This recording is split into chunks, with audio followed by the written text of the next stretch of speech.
Which part do you think you did the best on? Jamie? No, some of you did, but not everybody. The part in general, overall, you did the best on was the textbook content. I think that reflects what kind of test you're used to taking in Taiwan. You're used to taking tests on content from the textbook, remembering it, and giving answers back. So in fact, most of you, not all of you, some of you need to work on it. Most of you did quite well on the content part of the test. And I told you a lot of the questions. I said, 注意啊，考试会有这个题目啊, right? 是真的有，对不对？是真的有. So if you marked it, you probably were well prepared. But in any case, I think in Taiwan in general, probably in East Asia in general, students are used to learning content from a textbook and then giving back answers on the test. So overall, on that part, you did quite well. Some of you got a perfect score in the pinyin. Some of you got a perfect score. Some of you are former students and you did not do very well. 以前上过我的大一英文，我们学过拼音，可是有些人还是考的那个拼音还是有很多问题。So the pinyin part, some of you did extremely poorly. Some got 100, some got 0. Some got something in between. For the pinyin, you need to review. If you got a score below 80, 你如果不到80分的话，拼音 go over the tutorial again. Put this in your notes. You don't know your score yet. 你的那个拼音的部分的成绩是80以下的话 do the tutorial again. The tutorial, I think, in my opinion, is very good, very effective. Pinyin is not difficult to learn, but you have to pay attention. You have to spend time on it. The tutorial does it step by step. So, if you have a score below 80 on the pinyin, please do the tutorial again and pay attention and remember. 要刻意去记那些东西 Otherwise, 你不能参考那个表的时候，你就会想不起来怎么写。It's almost like 注音符号，有一些不一样，像穷 in 汉语拼音它不是穷，它是穷 e-o 分开来的，就类似这样的区别是有。But mostly it follows the same structure as 注音符号。So it should not be difficult for you. In 大一英文 most of the students learned it extremely well. 他们学得非常棒，只是到现在隔了3年有点忘记有些人。Alright, so that is the pinyin part. And then the next part is the IPA transcription. Some of you are doing pretty well. Some of you did very well on the first part, very well on the second part, but you're having trouble on the third part. 那个是听力跟那个 IPA 的问题，主要是在听跟辨认这些音。That is a different skill from the course, from learning content from a textbook. That's why I separate the scores. 我如果这3个成绩综合起来，那个数字会很没有意义，因为有些人非常的好一个部分，另外一个部分就0了，或者20分。So 分开来啊，让你知道你的那个要加强的地方在哪里。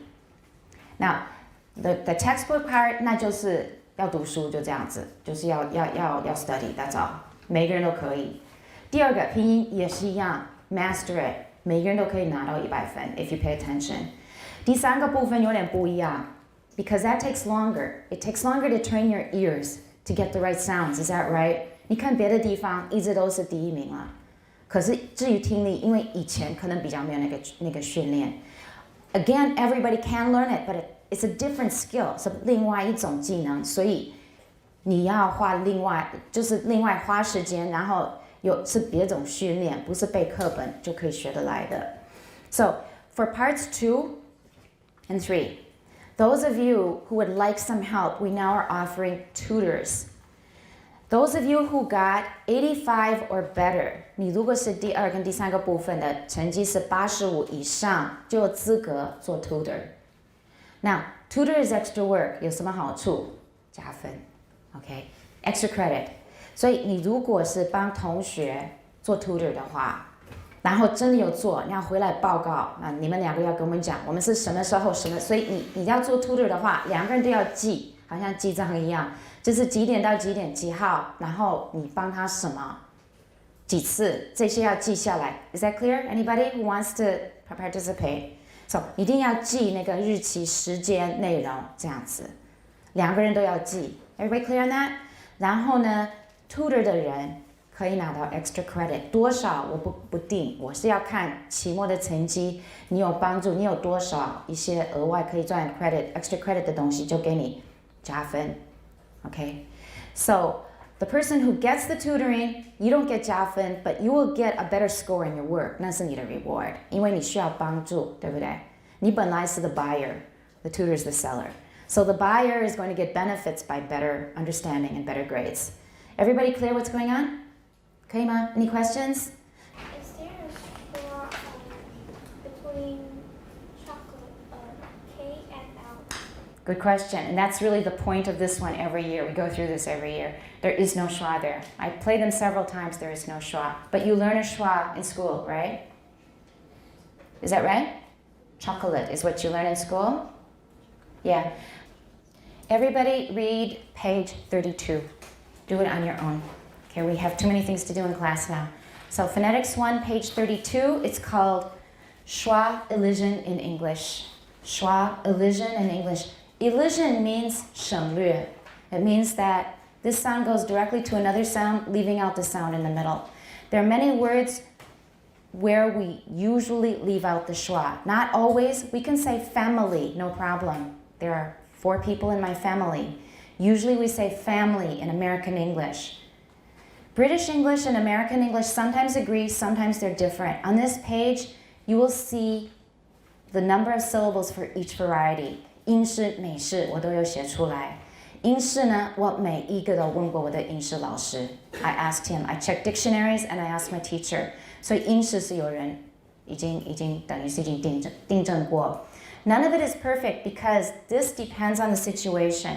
这个要不要省略？有一些字是 we almost always omit the So you heard in Peter's and in Bruce's chocolate, neither one has a schwa. But for some words like family, sometimes we do put a schwa in. So please read over this page very carefully. Everybody write it down. That's an assignment. I will add it on to our syllabus. Page 32, schwa elision. Let me write it down. This one is about pirahan. Pirahan is very, very famous. Anybody know anything about pirahan? The sound is because 波浪号 is a nasal symbol. Write that down. We need this. We're going to be using this a lot in the future. 一个母音或者不音母音，别的音也可以，上面加个波浪号。That means nasalize this sound. So instead of piraha, it's pirahan. Right? And the R happens to be a tap. And for pirahan, you need to know one guy's name. He's very, very famous for doing research on pirahan. Did you hear about him in Ukai? His name is Dan Everett. Dan Everett. Look on Facebook, you'll find him. Dan Everett. He is extremely productive. He's writing a lot of books now, beyond the ones he originally did on pirahan.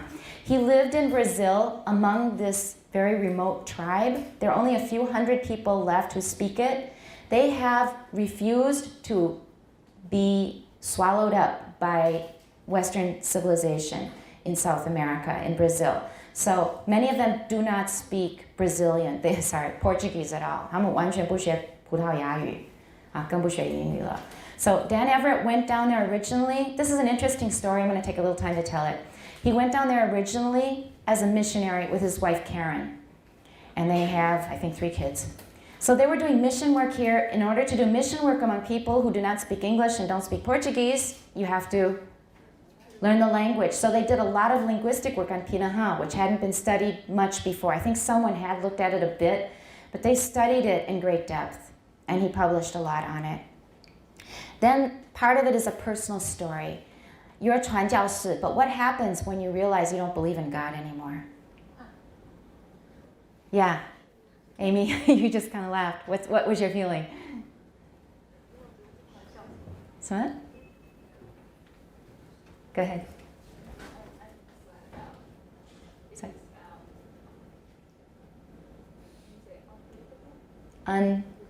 Unbelievable. He ended up unbelieving. Right. So can you imagine devoting your life to being a 传教士 for the Christian church, and then you realize you don't believe in God anymore?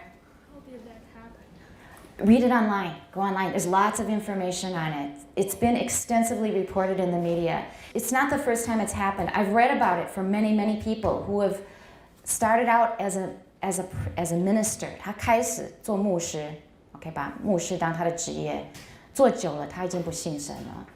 That has happened many, many times. It's not unusual at all. He stopped believing in God. His wife did not stop believing in God. So what happened? Yes. He couldn't even talk to his children for many years because the mother felt that he had betrayed the church. And so he's now remarried, has a new wife, everything's fine now. But it was quite a crisis. Well, anyway, this all came up because of the word piraha. When you see piraha, you will think of Dan Everett. 他是最有名的.